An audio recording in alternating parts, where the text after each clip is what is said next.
religion and sports. Yes. I've always thought it a little odd that there would be the invocation of God in prayer during a sporting event. That it's, for all practical purposes, from my perspective, it's magical thinking. Let's win God over to our side. Let's hope that God's on our side.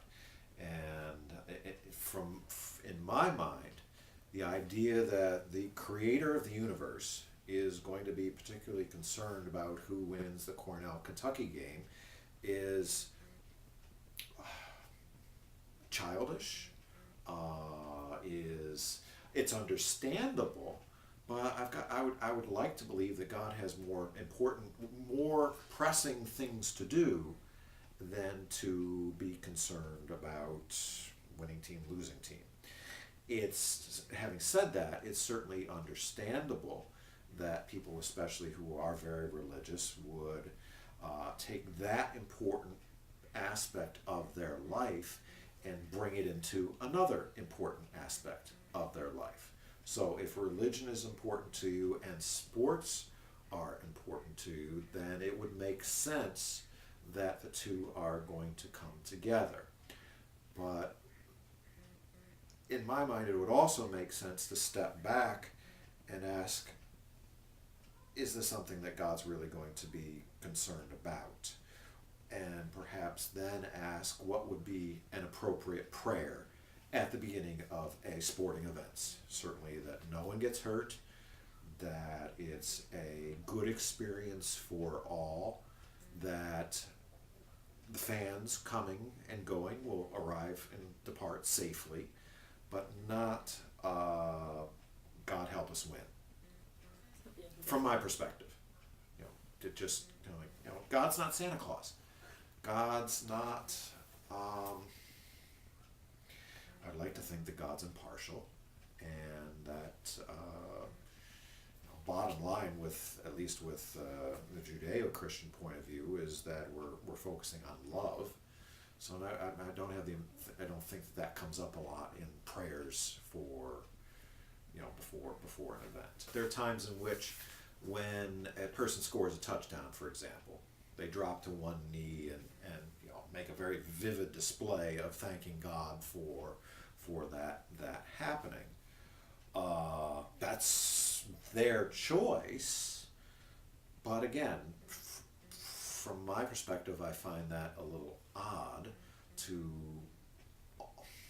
offer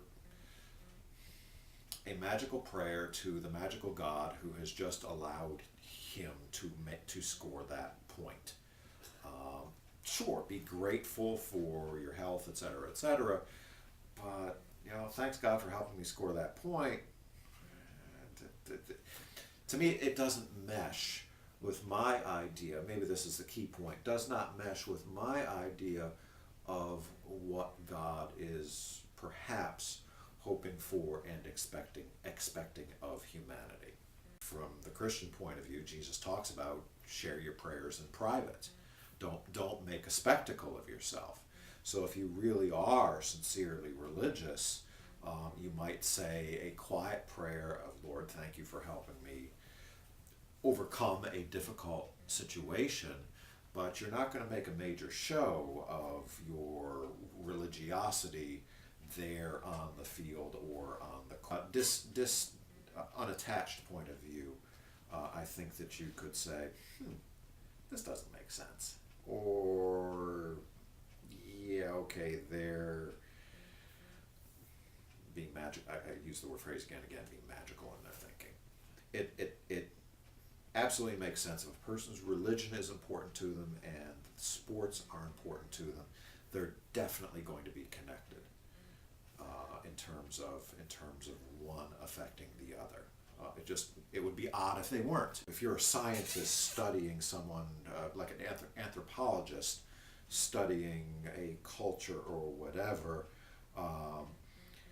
well, to use an example, I've visited Mayan ruins down in Yucatan, and I've seen where the priest used to carve out the hearts of warriors in order to ensure that the sun would rise.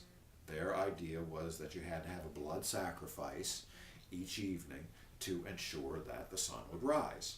And if you do that the first time and the sun comes up the next day, the priest could say, well, you know, it worked. Look at that, the sun rose. That's obviously because we did this. So you can kind of scare people into thinking, well, if we don't do it, the sun won't rise tomorrow. So from an anthropological point of view, you could look at that and say, especially when you've got the benefit of knowing that how the solar system works, well, that doesn't make sense. But for them, it did.